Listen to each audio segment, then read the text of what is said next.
Hello everybody, welcome back to the channel. In today's video, we're going to do something a little bit different. Now, I've done this in the past, but for different sports.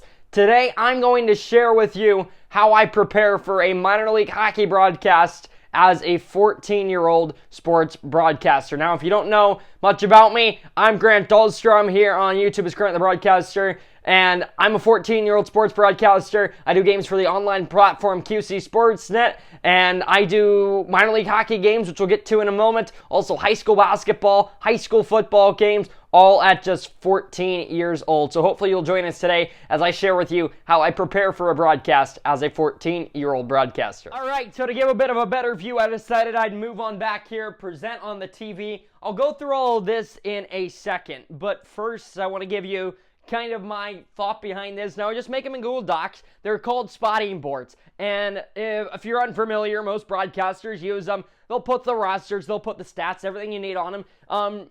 And they are a visual aid. You see the numbers, the names are big, so it's easy to look at. And it's something that I enjoy making and enjoy doing before broadcasts. So I'll make these before every hockey broadcast. I'll print them out. I'll write stuff on them. And we'll talk about that as we go along. And I'll start with showing you kind of how I make them here on the TV. And then I'll show you a couple of paper copies as well. But let's start here. Now I'll do this with both teams. But here up top in big font, you got the team name, you got the record, you got the points, you got the standings, all the important information you might need in big stuff as well. And then the other things you see in big, numbers and names, especially the last names, a little bit bigger than the first and bolded so that you can look down and say, number 11 has the puck. I don't know who that is. Number 11 is Jacob Gagnon. So I'll be able to look down quickly, see the big number, see it quickly, see the big last name, and that will help. Going back to up top, though, some important numbers. Goals per game. Goals per game allowed.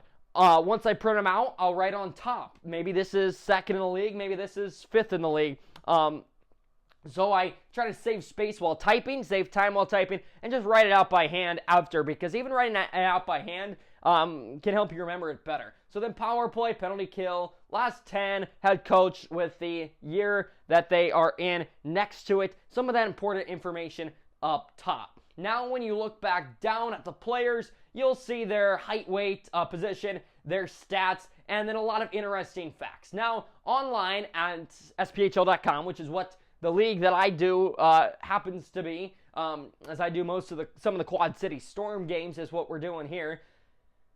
The SPHL has their own website. They have all the stats, all these hockey websites. You can find the stories on these players, so you can learn a lot. So 3-game point streak, coming off a goal last game. This guy's from Finland, hasn't scored a goal since December 29th.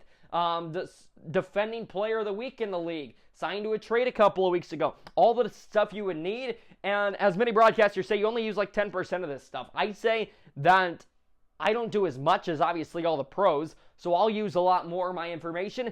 Try to use the information as best I can to tell the story of the game, and so you like to have a lot of options there, and that's indeed what I have.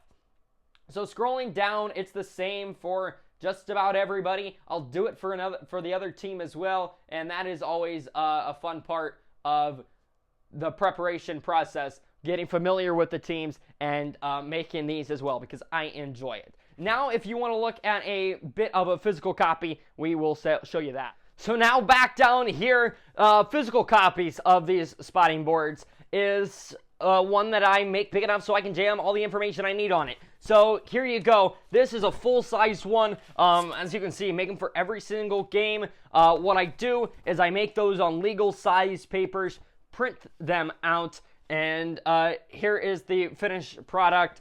So I'll write all the stats and the stories about the players on this, but then I like to write things about the team because at the end of the day, you're more worried about the team as the game goes along. So at the bottom, after I print it out, after highlighting all of the important stuff from each of these players, then I'll go up top and I'll add some more notes about the power play, add some more notes about the coach, add some more notes about goals per game, goals allowed average, some of the rankings there.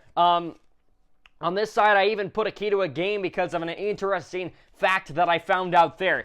And then at the bottom, storylines. different records in different situations, different stats in different situations, a lot of things that you are going to need, a lot of things I can use throughout the entire broadcast. And this is ever changing all the way up to the start of the broadcast, where new players will be signed all the way up near puck drop. I'll interview the coach an hour or so before the game. He'll say some more interesting things that I need to talk about. So I like to have them printed out on big pieces of paper while I have room to add everything. And also just taped on a file folder. It's easy to hold. It's easy to look at. And yeah, that's basically what I do for my spotting boards. I know that back when I was starting out, and even now as just a 14-year-old young, curious broadcaster, I love seeing the way other announcers and broadcasters prep. And so I decided to make a video myself. As I did one for football, I decided to do one for hockey as well, as I do games as a minor league hockey broadcaster on a TV feed, on a radio feed, all the fun stuff. And this is how I get my prep done. Sure, some other pieces of paper as well with some extra stats and things on it, but this is my main bulk of information. And hopefully, if you're a young broadcaster, this was useful to you. And if you're not interested at all, hope you still enjoyed it. So with that, thank you so much for watching, and goodbye, everybody.